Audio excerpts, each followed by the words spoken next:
Today I would like to invite you to listen to the Dhammapada of the Buddha Shakyamuni.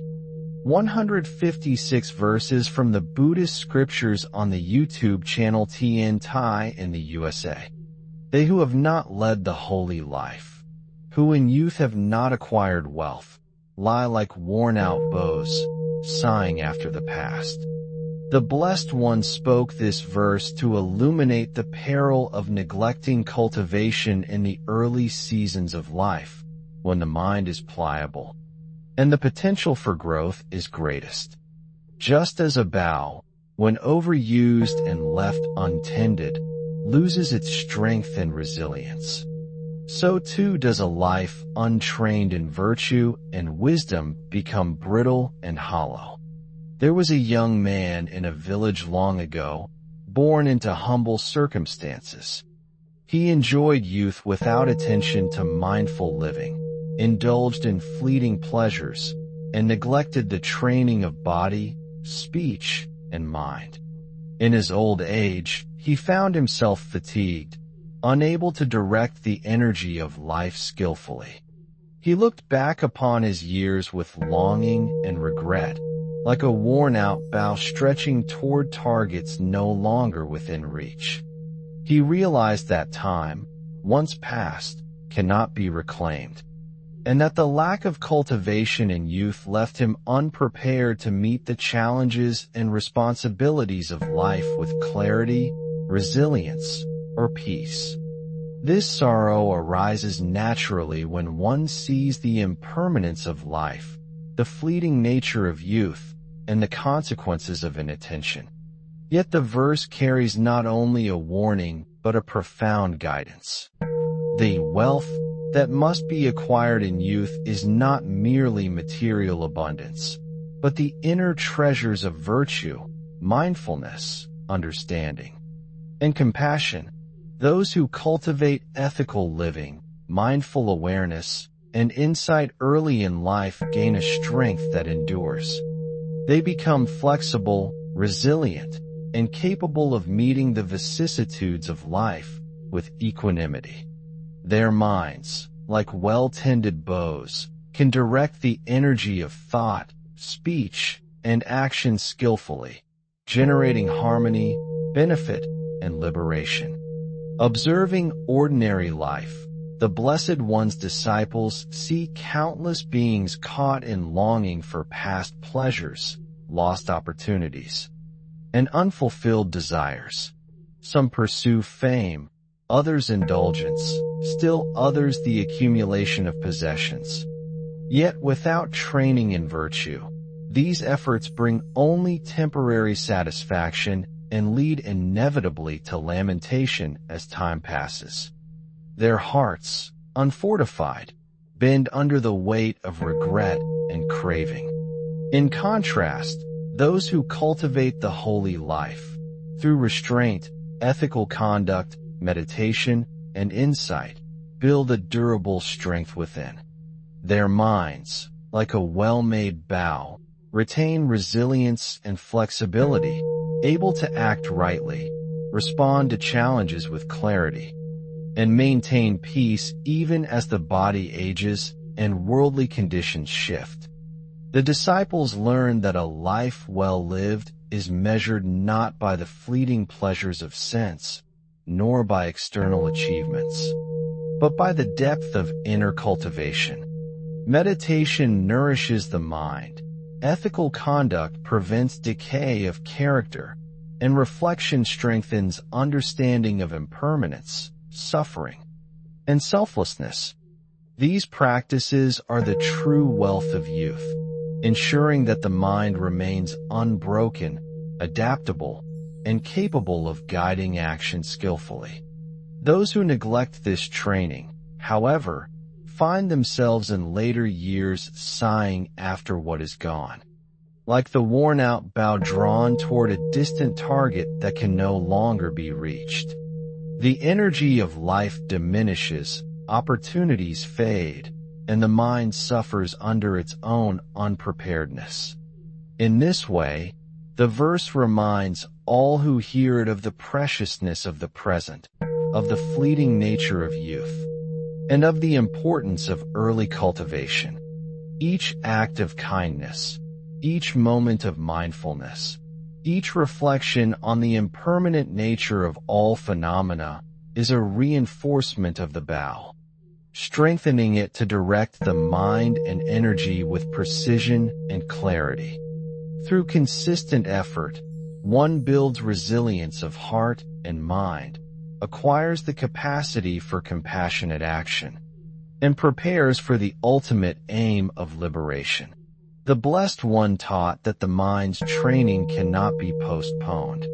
Delaying the cultivation of virtue, mindfulness, and insight leaves the individual vulnerable to sorrow, regret, and longing. As time passes, the body weakens, the senses dull, and opportunities diminish. The sorrow of longing for the past, of wishing for training unpracticed, is a natural consequence. Yet this sorrow is also a teacher, prompting reflection and renewed diligence. Even in later life, one can begin to cultivate the mind, practice restraint, and develop insight, though the benefits are amplified when practice begins early. Daily life offers constant opportunities to train the mind.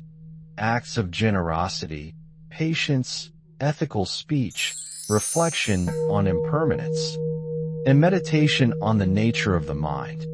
By attending to these practices consistently, one reinforces the inner strength of the mind, preparing it to act skillfully, respond wisely, and sustain peace through all circumstances.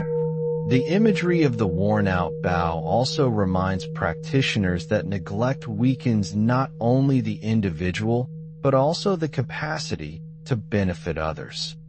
A person who has not cultivated virtue and insight cannot skillfully direct their energy for the good of others. The strength and clarity to teach, guide, and support beings arise from the inner wealth acquired through early practice. In this way, the verse serves as guidance for both self-cultivation and compassionate action. To lie like the worn-out bough is to experience the sorrow of wasted time, untrained faculties, and unprepared heart. To acquire the true wealth of youth is to secure the mind, cultivate resilience, and develop insight so that one may live skillfully, benefit others, and advance toward liberation. Through the persistent practice of ethical conduct, meditation, and reflection on impermanence and craving, one fills the mind with enduring richness, enabling it to meet life with clarity, peace, and compassion. The Blessed One's teaching thus illuminates the importance of early diligence, mindful living, and virtuous cultivation, showing that the energy of youth is a precious resource. The training of the mind is the ultimate wealth, and the untrained life is like a bough left to weaken and sigh after opportunities forever gone. By taking these teachings to heart, one prepares the mind to act with wisdom, maintain clarity, and foster compassion, securing treasures that support both personal liberation and the welfare of all beings. The seeker reflected further on the image of the worn-out bough and recognized that it is not only a symbol of wasted potential, but also a mirror of the untrained mind, bent and exhausted from years of unmindful living. Just as a bough, left unstrung and untempered, loses its tension, strength, and ability to guide an arrow to its target, so too does a life neglected in virtue, mindfulness, and insight lose the capacity to act with skill, clarity, and benefit. The youth who spends days in distraction, chasing fleeting pleasures, indulgences, or empty ambitions, may seem lively and strong. Yet the internal faculties, the heart, the mind, the wisdom that directs energy, remain underdeveloped, weak, and unsteady. As age comes, this becomes apparent. Energy may remain, but the ability to wield it skillfully, to act with discernment, to cultivate peace, and to generate merit has been neglected. The sorrow of the untrained mind is compounded by memory, by reflection on opportunities lost and potential untapped. Like the bow that sighs under strain, the mind recalls moments that could have been devoted to reflection, to ethical conduct, to meditation, and laments their passing. The Blessed One's verse teaches that such lamentation is not merely an emotional experience, but a direct consequence of inaction, of neglecting the cultivation of the mind while opportunity existed. Youth is a field of immense potential, fertile ground for sowing seeds of virtue, wisdom, and compassion. When neglected, it is as if the soil is left barren, the pond without water, the bough unstrung. But when wisely attended, the mind becomes resilient, pliable, and capable of sustaining life, insight, and liberation. The practitioner who cultivates from youth finds that challenges in later years are met with composure, that pleasures do not overwhelm, and that losses do not break the spirit. Meditation becomes a source of inner strength, ethical conduct a foundation for trust and harmony, and insight the guiding light that directs all actions with wisdom. Reflecting on this, the seeker understood that many are drawn by the appearances of life, dazzled by wealth, beauty, recognition, or pleasure, without seeing that these are fleeting, impermanent, and incapable of sustaining the mind. The untrained youth follows these appearances, exhausting energy, attention, and opportunity, and leaving the mind depleted, like the bow stretched beyond its natural tension. Such a life, unmindful and undirected, inevitably leads to the sighing of regret, the awareness of missed cultivation, and the pain of unpreparedness. In contrast, those who embrace the holy life, who observe precepts, practice mindfulness, cultivate generosity and compassion, and reflect on impermanence, steadily strengthen the mind. Each ethical action, each moment of insight, each act of restraint reinforces resilience, like drawing a bow with careful attention, tempering it, and preparing it to serve its purpose. The energy of life is transformed into skillful action, clear perception, and compassionate engagement. Furthermore, the verse reminds the practitioner that the mind is the ultimate instrument. External circumstances, wealth, and possessions may rise and fall, but the cultivation of virtue, mindfulness, and wisdom remains enduring. Like the well-tempered bow, a mind trained from youth can direct energy precisely, respond with insight, and act with benefit for self and others. Neglect, however, leaves the mind unprepared, weak, and prone to sorrow, longing, and lamentation as time passes. The Blessed One emphasizes the urgency of diligence, the preciousness of opportunity, and the enduring consequences of early cultivation. Every day, every moment of ethical conduct, meditation, and reflection strengthens the mind, fills the pond with nourishing clarity, and reinforces the inner bow that guides life with skill and precision. Observing this truth, the seeker recognized that life is a continuous process of training, reflection, and effort. Neglect may lead to sighing over the past, but mindful diligence transforms each moment into opportunity, turning weakness into resilience, sorrow into understanding, and longing into peace. The worn-out bow may remind us of neglect, but it also inspires careful attention, patient cultivation, and disciplined effort. By acting with diligence, practicing restraint, cultivating insight, and reflecting on the impermanence of all things, one secures a life rich in inner wealth, capable of sustaining clarity, peace, and compassion throughout all stages of existence. The mind, once strengthened, becomes a source of nourishment not only for oneself but for all beings, offering guidance, example, and support, transforming regret into benefit, and demonstrating the timeless truth that the holy life, cultivated with wisdom and care, yields enduring treasures that no passage of time can diminish. The seeker also reflected that the sighing of those who have neglected the cultivation of the mind is not merely a private sorrow, but a reflection of the law of cause and effect, of the inexorable consequences of inattention to virtue and wisdom.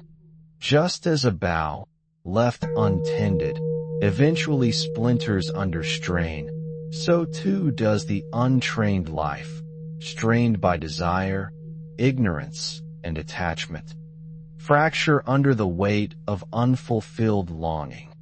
One may have physical energy, one may have strength or opportunity, yet without the cultivation of ethical conduct, mindfulness, and insight, the mind remains fragile, unstable, and susceptible to the sorrows of loss, aging, and unmet desire. This understanding, while sobering, is also profoundly liberating, for it demonstrates that the condition of the mind depends on diligent attention and wise practice, not on external circumstances alone. The Blessed One spoke to his disciples, illustrating through countless examples how early cultivation of the holy life, through generosity, restraint, meditation, and insight, fortifies the mind, builds resilience, and secures enduring inner wealth. Those who cultivate the mind from youth do not pine for what is past. They do not sigh over missed opportunities, for their inner pond is filled. Their bow is tempered, and their energy directed with clarity and skill. They live each moment with mindfulness, transforming ordinary life into practice, and ordinary actions into vessels of merit, understanding, and compassion. Moreover, the practitioner realizes that the energy of life is precious and fleeting, like a bow that must be strung and maintained for proper use. Neglect dissipates this energy in unskillful activity, indulgence, or distraction, leaving the mind weakened and regretful. Diligence, therefore, is not only wise but necessary. Every act of restraint, every moment of reflection, every insight into the impermanence of phenomena strengthens the bow, reinforces the pond, and prepares the mind for awakening. The verse thus functions both as a warning and as encouragement. To those who are young, it urges the cultivation of virtue and mindfulness. To those who are older, it reminds that reflection and renewed effort can gradually restore strength and clarity to the mind. Even if the past was neglected, present practice can begin to heal the fractures, strengthen the inner bow, and fill the pond once again. The Blessed One emphasized that the wealth of the mind surpasses all worldly riches. Material wealth may vanish, the body may weaken, and friends or reputation may be lost, but the virtue, mindfulness, and wisdom cultivated through the holy life are enduring. They provide nourishment, resilience, and clarity throughout all stages of life, and they support liberation from suffering. The seeker saw that sighing after the past is natural when one has neglected cultivation, but it need not lead to despair. Recognition of neglect is itself a step toward renewed diligence. By training the mind, observing ethical precepts, practicing meditation, and reflecting on the impermanence of life, one gradually repairs the bow, fills the pond, and restores energy, transforming regret into opportunity and sorrow into understanding. In practical life, this means that each day offers countless chances to cultivate virtue, to speak with kindness, act with compassion, refrain from harm, and observe the mind with careful awareness. Each of these actions reinforces the inner strength, restores balance, and nourishes insight. The imagery of the worn-out bow also teaches humility, reminding us that all beings are subject to the consequences of neglect and that diligence, not arrogance, is the path to resilience.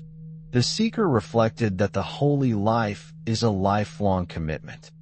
It begins with recognition of impermanence, with awareness of the mind, and with diligent effort to cultivate what is wholesome. The sighing of the untrained mind is not permanent. The mind can be repaired, strengthened, and nourished through consistent practice. The bow may have weakened, but it can be tempered. The pond may have been empty, but it can be filled with clarity, peace, and understanding. Ultimately, the verse inspires the practitioner to act with urgency and mindfulness, to cultivate virtue and wisdom without delay, and to recognize the precious opportunity of each moment. By doing so, one secures treasures that endure beyond the fleeting world, transforming life into a path of clarity, compassion, and liberation. In this way, the Blessed One guides all beings to understand that the holy life is the true source of wealth, resilience, and enduring peace, and that diligent practice restores the mind, strengthens the spirit, and prepares one for awakening. The worn-out bow becomes a symbol not of despair, but of the potential for transformation. By turning the mind to virtue, mindfulness, and insight, one can fill the pond, temper the bow, and direct the energy of life with wisdom, compassion, and skill, securing a heart rich with inner wealth, capable of sustaining peace, clarity, and benefit for oneself and for all beings. Thank you for watching my video. Namo Ba. I wish to bring this merit towards all disciples and sentient beings, all of whom will attain Buddhahood. Remember to like, share, and subscribe to my YouTube channel. I really appreciate your time.